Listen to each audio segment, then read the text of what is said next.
Natural disasters are becoming more frequent and more violent all over the world, but nowhere are they more ferocious than in Asia Pacific. Good legislation can help communities become less vulnerable to disasters. It can strengthen their ability to deal with the hazards they face, and it can smooth the path of humanitarian aid.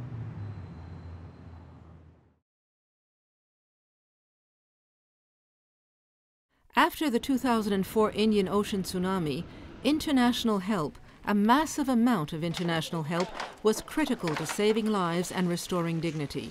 But Indonesia's laws were not yet ready.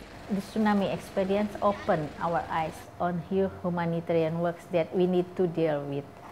It brought hundreds of players or organizations entering the province or country.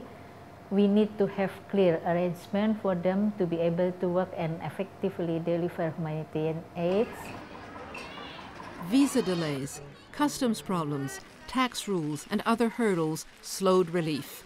Some international actors brought inappropriate aid or provided poor quality care.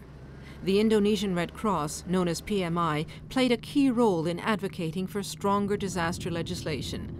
In 2007, a new disaster management law was passed with some important provisions on international relief. The most important aspect of DM law is recognition of government of Indonesia to the role and responsibility of international organization, and also commit to support relevant facilitation as well as to clarify the role and responsibilities during emergency response in Indonesia.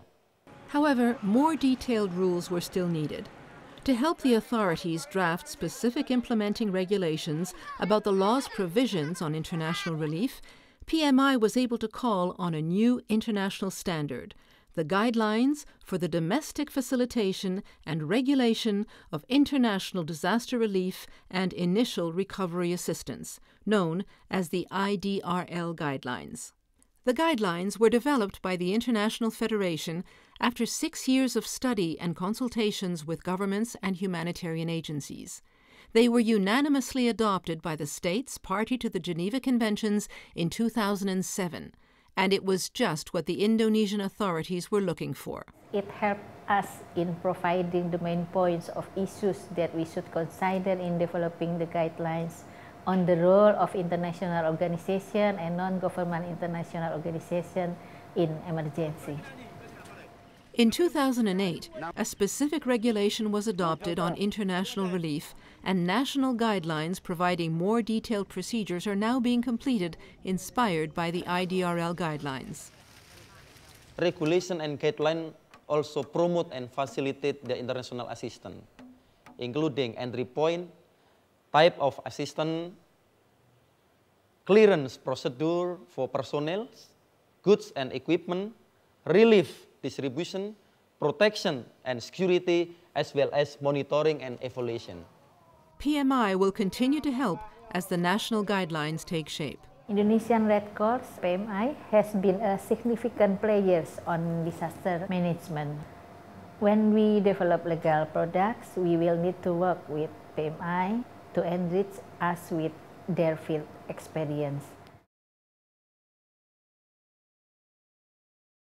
In Sri Lanka, finding housing for the more than 1 million people displaced by civil war and by the 2004 tsunami has been an enormous logistical and financial challenge for the Sri Lanka Red Cross Society and other agencies. However, the legal problems were sometimes even more difficult to overcome. Conflicting claims to property, lack of formal title to land or homes, incomplete land registers, and legal rules that made choosing where to rebuild and whom to house extremely complex. Property law rules also sometimes led to results that blatantly discriminated against women. In part, this was tied to the diverse traditions of Sri Lanka's various ethnicities.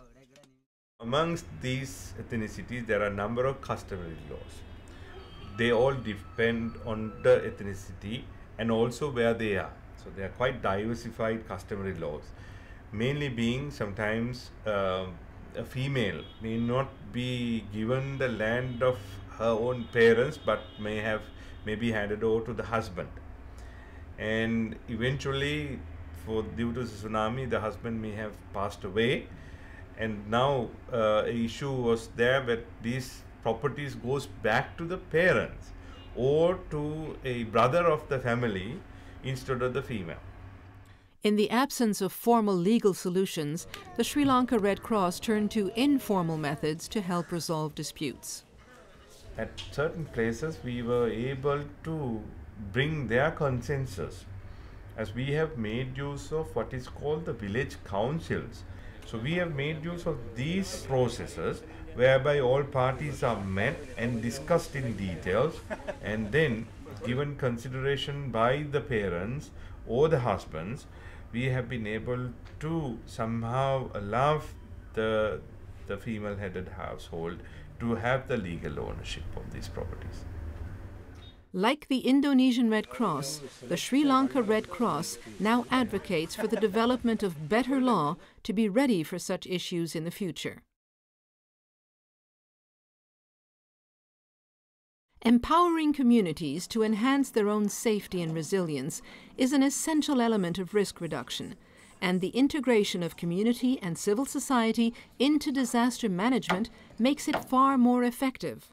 Legislation can ensure this participation.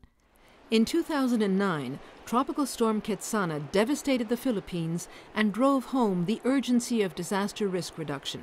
In the aftermath, the Philippine National Red Cross and other agencies lobbied hard for new legislation. As a result, a new law was passed in 2010. Number one, it is a very proactive law. It doesn't only focus on response, unlike the previous law, but then it's really looking into preparedness as well as risk reduction measures like mitigation. Unlike before, the previous law focuses on the 5% calamity fund can only be utilized during disasters. So for example, if you wanted to do preparedness measures or mitigation measures, it will only be done if the area was already declared as a state of calamity. Whereas this new law provides that the fund can be touched even without the disaster. Actually, because the focus of the new law really is that the preparedness or even mitigation measures should start in the community. The input of civil society and the responsibility it has is spelled out in the new legislation. Future challenges include changing mindsets, particularly at the local level, where the Red Cross will continue to play a key role. The way forward really is for Red Cross also at the grassroots level to educate and the local chief executives as well as those key decision makers in the community on the new law, on how they can make use and how they can strengthen their existing structures to make sure that when the next disaster strikes, they are able to cope and mitigate better. These examples show that good disaster legislation can strengthen the ability of communities to cope with the hazards they face, and it can facilitate the distribution of appropriate, effective, and timely international humanitarian aid.